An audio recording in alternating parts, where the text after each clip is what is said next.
ನಮಸ್ಕಾರ ಸ್ನೇಹಿತರೆ, ನಮ್ಮ ಚಾನಲಿಗೆ ನಿಮ್ಮೆಲ್ಲರಿಗೂ ಸ್ವಾಗತ.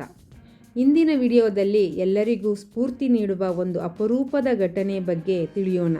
116 ವರ್ಷದ ವಯಸ್ಸಿನ ಅಜ್ಜಿಯವರು ಭಗವಂತನ ಮೇಲಿನ ಅಪಾರ ಭಕ್ತಿಯಿಂದ ತಿರುಪತಿ ಬೆಟ್ಟವನ್ನು ಕಾಲ್ನಡಿಗೆಯಲ್ಲಿ ಹತ್ತಿದ್ದಾರೆ ಎಂಬ ಸುದ್ದಿ ಅನೇಕರ ಮನಸ್ಸನ್ನು ತಟ್ಟಿದೆ.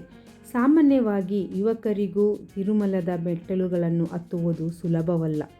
ಆದರೆ ಇಂತಹ ಹಿರಿಯ ವಯಸ್ಸಿನಲ್ಲಿಯೂ ಭಕ್ತಿ, ಮನೋಬಲ ಮತ್ತು ದೃಢ ಸಂಕಲ್ಪ ಇದ್ದರೆ ಏನಾದರೂ ಸಾಧಿಸಬಹುದು ಎಂಬುದನ್ನು ಈ ಅಜ್ಜಿ ತೋರಿಸಿಕೊಟ್ಟಿದ್ದಾರೆ. ತಿರುಪತಿ ತಿರುಮಲವು ಕೋಟ್ಯಂತರ ಭಕ್ತರ ಆರಾಧ್ಯ ಕ್ಷೇತ್ರವಾಗಿದೆ. ಪ್ರತಿದಿನ ಸಾವಿರಾರು ಭಕ್ತರು ಗೋವಿಂದನ ದರ್ಶನಕ್ಕಾಗಿ ಮೆಟ್ಟಿಲುಗಳ ಮೂಲಕ ಬೆಟ್ಟವನ್ನು ಹತ್ತುತ್ತಾರೆ. ಕೆಲವರು ಹರಕೆ ತೀರಿಸಲು, ಕೆಲವರು ಭಕ್ತಿಯಿಂದ ಮತ್ತು ಕೆಲವರು ಜೀವನದಲ್ಲಿ ಶಾಂತಿ ಮತ್ತು ನೆಮ್ಮದಿ ದೊರೆಯಲಿ ಎಂದು ಕಾಲ್ನಡಿಗೆಯಲ್ಲಿ ಪ್ರಯಾಣಿಸುತ್ತಾರೆ. ಈ ಅಜ್ಜಿಯವರ ಕಥೆ ನಮಗೆ ಒಂದು ದೊಡ್ಡ ಸಂದೇಶವನ್ನು ನೀಡುತ್ತದೆ. ವಯಸ್ಸು ಕೇವಲ ಒಂದು ಸಂಖ್ಯೆ ಮಾತ್ರ.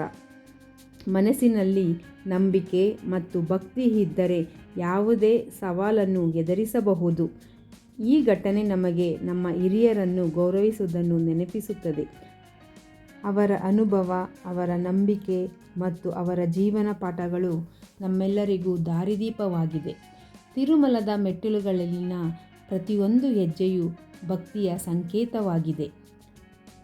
ಗೋವಿಂದ ಗೋವಿಂದ ಎಂಬ ನಾಮಸ್ಮರಣೆಯೊಂದಿಗೆ ಸಾವಿರಾರು ಭಕ್ತರು ಸಾಗುವ ದೃಶ್ಯವೇ ಮನಸ್ಸಿಗೆ ಆನಂದ ನೀಡುತ್ತದೆ. ಇಂತಹ ಘಟನೆಗಳು ಸಾಮಾಜಿಕ ಜಾಲತಾಣಗಳ ಮೂಲಕ ಲಕ್ಷಾಂತರ ಜನರಿಗೆ ತಲುಪಿ ಅನೇಕರಿಗೆ ಸ್ಫೂರ್ತಿಯಾಗುತ್ತದೆ.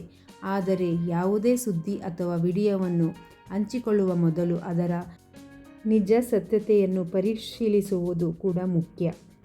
ಈ ಅಜ್ಜಿಯವರ ಭಕ್ತಿ, ಧೈರ್ಯ ಮತ್ತು ಮನೋಬಲಕ್ಕೆ ನಮ್ಮ ವಂದನೆಗಳು.